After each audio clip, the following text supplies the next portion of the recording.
नमस्कार दोस्तों, राधे राधे, जय Shri Krishna and welcome to my YouTube channel Rakhi Raj vlog में आप सभी का स्वागत है। कैसे हैं आप?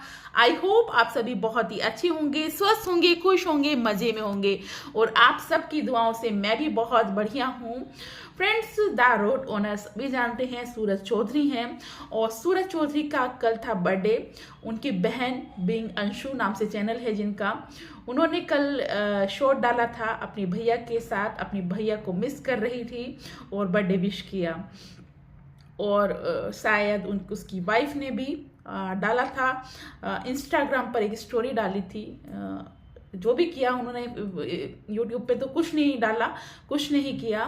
उनके व्लॉग्स भी जो हैं वो पुराने ही आ रहे हैं। बेटी का बर्थडे भी मना चुकी है लेकिन वो भी नहीं आया, अभी तक उसका व्लॉग भी नहीं आया। अंशु ने जो भी उनके लिए कहा उसका भी कोई रिप्लाई उन्होंने नहीं दिया। और मैं कहना क्या चाहती हूँ,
फ्रेंड्स, इस चीज से, इस सब चीज देख के रोना तो सभी को आया होगा।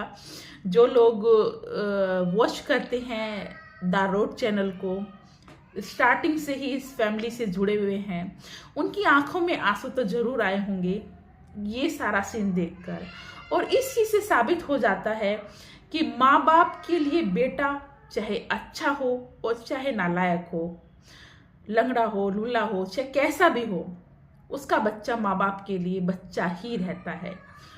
वो बच्चा चाहे कैसा भी हो, वो अपने बच्चे से हमेशा प्यार करते रहेंगे। लेकिन एक पत्नी जो होती है, अगर पति चला जाए तो वो 2-3 साल में भूल भी सकती है अपने पति को। इस स्टोरी से यही साबित होता है। अंशु ने भी यूट्यूब पर डाला शॉर्ट्स डाला अपने भैया को मिस करते हुए, और पड़ोसी का भी वीडियो आ गया कि पेरेंट्स ने किस तरीके से बर्थडे सेलिब्रेट किया। लेकिन वाइफ का कोई नहीं आया, जबकि उन्होंने अपनी बेटी का भी बर्थडे मना चुके हैं वो।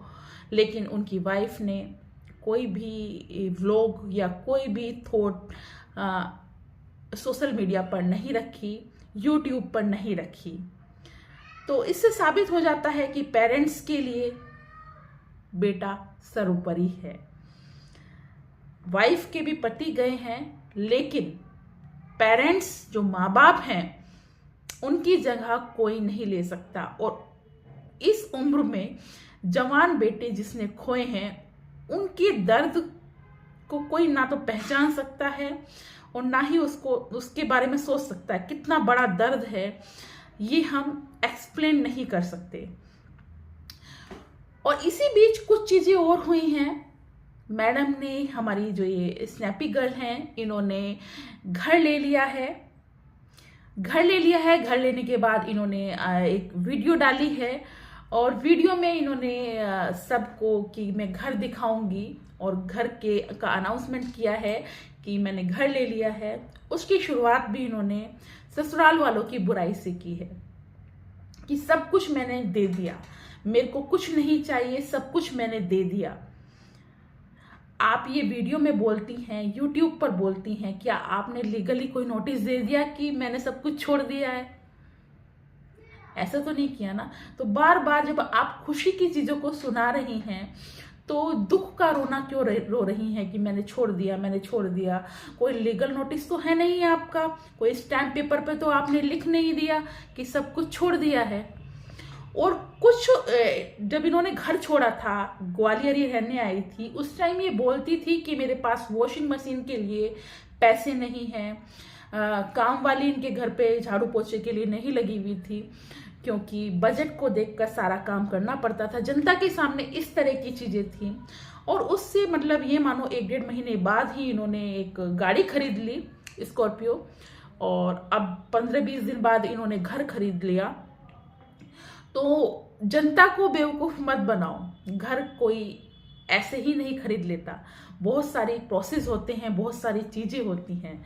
क्योंकि देखो, आपकी इनकम बहुत ज्यादा है, आप बहुत ज्यादा कमाती हैं, लेकिन बहुत ज्यादा कमाने वाला भी एकदम घर नहीं खरीद सकता। तुम्हें 2-3 महीने हुए होंगे अपने ससुराल से निकले हुए, और उस बीच में आप 15 दिन के बाद बोलती हैं आपके पास वॉशिंग मशीन के लिए पैसे नहीं है, काम वाली के बजट के हिसाब से आपको काम करने। वॉशिंग मशीन आ जाएगी 10-12 हज़ार की, और आप ऑटोमेटिक लेंगे 25-30 हज़ार की आ जाएगी। ज़्यादा महंगी नहीं आती वॉशिंग मशीन, लेकिन आपके पास पैसे नहीं थे, बजट को देख के आपको काम करना था, इसलिए आपकी मम्मी सारे कपड़े धो रही थी, सारा काम कर रही थी, हेल्प कर रही थी आपकी।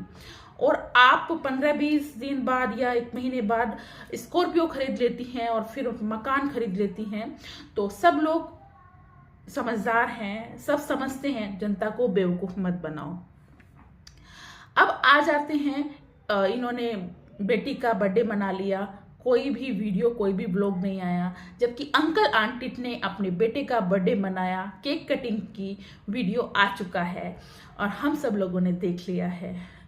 और वो या अंकल आंटी बोल रहे थे कि उनकी पोती, छोटी वाली पोती का बर्थडे था, आरोही का शायद बर्थडे था, और वो मनाना चाहते थे, लेकिन कैसे मनाएं, कोई है ही नहीं वहां पर, कैसे मनाए? दुख की, उनके ऊपर जो दुख की जो घड़ी है ना उनकी आगे कोई है ना कोई पीछे है।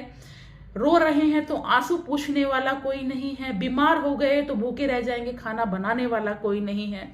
उनकी हालत इस तरह की है कि कोई इतना बड़ा दुख भगवान किसी को ना दे।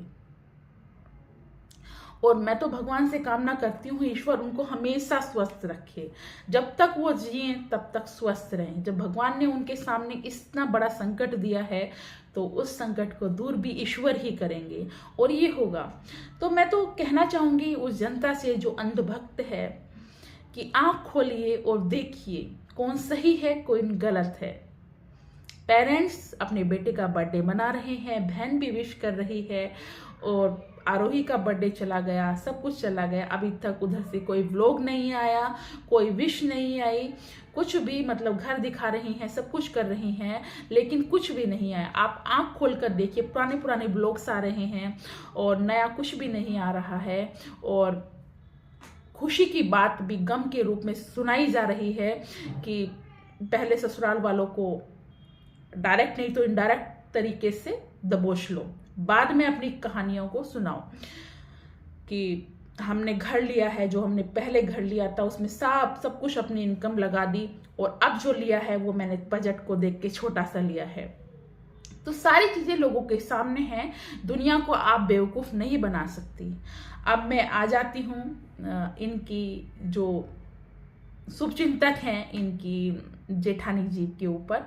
उनका केस चल रहा था, डाइवोर्स केस। उन्होंने इस बीच कहानी सुनाई है कि मतलब अनाउंसमेंट किया है कि वो केस जीत गई हैं और उनका डाइवोर्स केस जो है वो खारिज हो गया है। बहुत खुशी हुई, मैंने कांग्रेचुलेशंस कहा उनको, जेठानी जी को, और बहुत बहुत बहुत बधाई हो आपको, आप केस जीत गई हैं और ये केस खारिज हो गया है। अब लोग सवाल कर रहे हैं कि आप साथ क्यों नहीं रहते, ये बहुत सारे सवाल हैं, उसके जवाब भी ये मैडम जरूर देंगी। और एक इनकी लाइव थी, उसमें मैंने सुना था, तो ये कहती हैं कि मैं गालियां इतनी देती हूँ कि मैं गालियां देने पर आई तो लोगों के कान से खून निकल जाएगा, मैं बहुत अच्छी अच्छी गालियां देती हूँ। और उसी पल ये किसी पे आरोप लगाती हैं कि कोई मानहानि का केस कर देंगी, 1-2 करोड़ लग जाएगा और मानहानि का केस किया जाएगा 2-3 लेडीज़ों के ऊपर, और 2-3 लेडीज़ों से बहुत परेशान हैं। तो मैं कहूँगी इनसे आप शांत, मुझे तो पता नहीं किसकी क्या वीडियो थी, किसने क्या कहा। तो दूसरों से को कहने से पहले आप अपनी खुद की गिरबान में झांक कर देखिए। मान की हानि तो सबसे ज्यादा आप करती हैं। आपके ऊपर कोई वीडियो नहीं बना रहा है, आप शांति से बैठिए, आप किसी के ऊपर उंगली मत कीजिए क्योंकि कोई आपको नहीं छेड़ रहा है। आप किसी के ऊपर उंगली मत कीजिए क्योंकि कोई आपको नहीं छेड़ रहा है। और सबका मान सम्मान कीजिए। अगर आपका केस खारिज हो गया है, क्योंकि रिश्ता ऐसे ही नहीं बनता, सम्मान करना पड़ता है। गालियों को कम कीजिए, ये हमारी सलाह है। इतनी गालियां मत दीजिए कि लोगों के कानों से खून निकल जाए। तो किसी की मानहानि मत कीजिए क्योंकि मानहानि का तो कोई भी मुकदमा दर्ज करा सकता है। ठीक है, इतनी गालियां मत दीजिए और बढ़ते हैं आगे। अगर वीडियो आपको पसंद आई हो तो लाइक कीजिएगा और चैनल को सब्सक्राइब करना बिल्कुल मत भूलिएगा। ये वीडियो मैं रात के समय में बना रही हूँ। आई होप आपको पसंद आएगी, दिन में टाइम नहीं मिला। आई होप आपको पसंद आएगी और अब मैं लेती हूँ आपसे विदा। जय श्री कृष्णा, राधे राधे। सपोर्ट कीजिएगा और अपनी आंखें खोलकर देखिए कौन सही है कौन गलत है, तब जाके आप कमेंट्स कीजिएगा। कुछ भी कमेंट्स कर देते हैं और बिना एक पक्ष को जाने, एक पक्ष को जानते हैं दूसरे को जानते ही नहीं हैं और कुछ भी कमेंट्स करने लग जाते हैं। तो कमेंट्स जो आप लोग करते हैं थोड़ा ध्यान दीजिएगा। दूसरे इंसान के पास भी दिल है, दिमाग है और हम लोग तो देखो रेस्पेक्ट से ही बात करते हैं, किसी को बिना रेस्पेक्ट के बात नहीं करते हैं। तो जो लोग मानहानि का मुकदमा दर्ज करा रहे हैं, मतलब दूसरे लोगों के लिए, मैंने तो उनके वर्ड सुने, मैं उनकी वीडियोस देखती हूँ तो मेरे को तो लगता है मान की हानि वही ज्यादा करती हैं। तो फ्रेंड्स, बात ज्यादा लंबी हो जाएगी। अब नेक्स्ट वीडियो में मिलूंगी आपको। टाटा, बाय बाय, राधे राधे, जय श्री कृष्ण।